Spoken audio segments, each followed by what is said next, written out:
Salam əziz izləyicilər. Bugün Landan Nəşriyyat evinin monitorinqləri hazırlıq test toplusundan Dəyirmançının oğulları mətninin izahına baxacağıq. Ekranı saxlayıb oxuya bilərsiniz. Birinci sual. Kiçik qardaş etdiyi davranış necə dəyərləndirilir? Qorxaq, tənbəl, xeyir, hiləgər, yalançı, xeyir, təkəbbürlü, lovğa, xeyir, ağıllı və fədakar idi.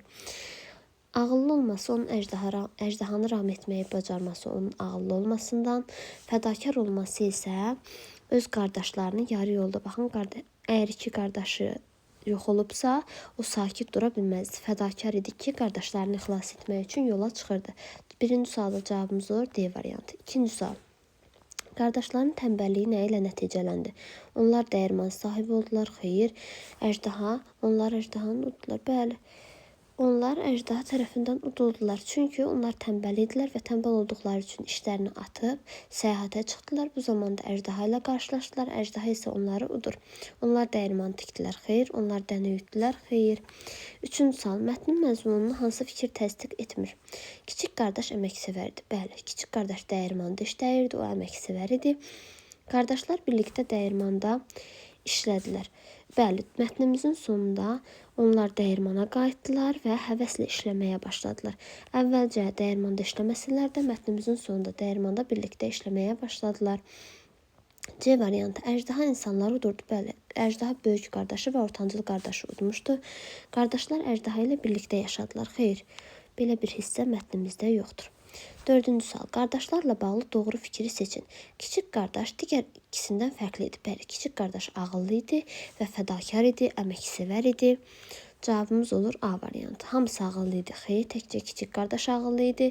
Böyük qardaş əjdahanı məğlub etdi. Xeyr, kiçik qardaş əjdahanı məğlub etdi. Qardaşlar birlikdə səyahətə çıxdılar. Xeyr, əvvəlcə böyük qardaş, sonra ortancıl qardaş, sonra isə kiçik qardaş onları xilas etmək üçün səyahətə çıxmışdı. Mətnə əsasən yanlış fikri müəyyənləşdirin. Kiçik qardaş dəyirmanı satdı. Xeyr, böyük qardaş dəhnədən işləməkdən yorulur. Bəli, həqiqətən də dəhnədə işləməkdən yorulmuşdu. Ortancıl qardaş damı götürdü. Bəli, böyük qardaş dəhnəni, ortancıl qardaş isə damı götürdü. Qardaşlar sonradan birlikdə çalışdılar. Bəli, bayaq da qeyd etdiyimiz kimi sonda birlikdə çalışdılar. Cavabımız olur A variantı. Kiçik qardaş dəyirmanı satmamışdı. 6-cı sual. Kiçik qardaşın əjdaha ilə kəsdiyi şərt nə ilə nəticələndi? Kiçik qardaş onunla şərt kəsmişdi ki, mən nağıl danışasıyam, sən də yox, hə, mənə cavab verməyəsən. O da qeyri-real hadisələrdən danışırdı. Əjdaha da məcbur olub, axırda yox kəlməsini işlətdi. Baxın, bu hissədə yox kəlməsini işlətdi və əvəzində də kiçik qardaş onun qarnını yağdı və öz qardaşlarını xilas etdi. Cavabımız olur C variantı.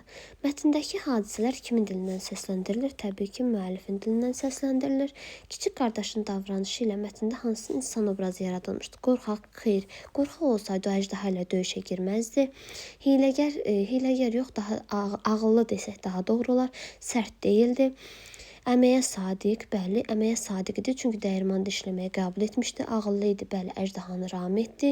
Vəfalı idi, bəli, qardaşlarını yarı yolda atmadı. Onları xilas etmək üçün yola çıxdı.